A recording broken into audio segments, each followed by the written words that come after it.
ഇത് ഒരു പുകപ്പുരയാണ്. Rubber sheet പുകയ്ക്കുന്ന പുര. മണ്ണിനെ പ്രണയിക്കുന്ന കഠിനാധ്വാനിയായ ഒരു കർഷകൻ സ്വന്തം കലയും സ്കില്ലും കൊണ്ട് രൂപപ്പെടുത്തിയെടുത്തതാണിത്. നമുക്ക് ഇതിൻ്റെ ഡീറ്റെയിൽസ് ഒന്ന് കാണാം.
എൻ്റെ പേര് വിജയനാഥക്കുറുപ്പ്.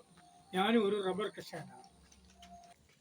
ഞാൻ ഇതുപോലെ ഗ്രേഡ് ഷീറ്റ് ആക്കാൻ ഒരുപാട് ബുദ്ധിമുട്ടി. അപ്പം ഞാൻ ഇങ്ങനെ പലരോടും ചോദിച്ചപ്പോൾ പിന്നെ ഭയങ്കര ചിലവാണെന്ന് പറഞ്ഞു. ചിലവെന്ന് പറഞ്ഞാൽ നമുക്ക് ഇപ്പോഴത്തെ റബ്ബറിൻ്റെ വിലയ്ക്ക് താങ്ങത്തില്ല ഒരു കോപ്പര ഉണ്ടാക്കാൻ. അതിന് നമ്മൾ ചിന്തിച്ചപ്പോൾ ഈ ഇഷ്ടംപോലെ മണ്ണ് നമ്മുടെ സ്ഥലത്ത് കിട്ടും. അപ്പോൾ പിന്നെ അത് കുഴച്ച് മുകളിൽ വെച്ച് അതിനകത്ത് അത് മറിഞ്ഞു പോകാതിരിക്കാനും മുളയുടെ കമ്പ് വെച്ചിട്ട് അത് അടിച്ച് മേളിലോട്ടൊന്ന് കുഴച്ച് മേളിലോട്ട് വെച്ച് അതിൻ്റെ മണ്ട ഷീറ്റിട്ട് നികത്തി അതിൻ്റെ മണ്ടയ്ക്ക് മണ്ണ് നിരത്തി ഒരു കോപ്പര ഉണ്ടാക്കിയപ്പം ആദ്യം ഇച്ചിരി ബുദ്ധിമുട്ടെങ്കിലും പിന്നീട് അതിന് അത് മറ്റുള്ള കോപ്പരയെക്കാട്ടിൽ നല്ലതാണെന്ന് എല്ലാവരുടെയും അഭിപ്രായം വന്നു. കണ്ടവരെല്ലാം അഭിപ്രായപ്പെട്ടു. അങ്ങനെ ഞാൻ ഇത് 3 ദിവസം കൊണ്ട് ഈ ഗ്രേഡ് ഷീറ്റ് പുകച്ചിറക്കാം. 10-250 ഷീറ്റ്. നിങ്ങൾക്കും വേണേൽ ഇത് മാതൃകയാക്കാം. എന്താണെന്ന് വെച്ചാൽ ചിലവ് കുറവാണ്. അതുകൊണ്ട് എന്നെക്കൊണ്ട് കഴിയുന്ന എന്ത് സഹായങ്ങളും ഇതിന് പറഞ്ഞു തരാൻ നമ്മൾ തയ്യാറാണ്. എപ്പോൾ വേണമെങ്കിലും നിങ്ങൾക്ക് എന്നെ സമീപിക്കാം.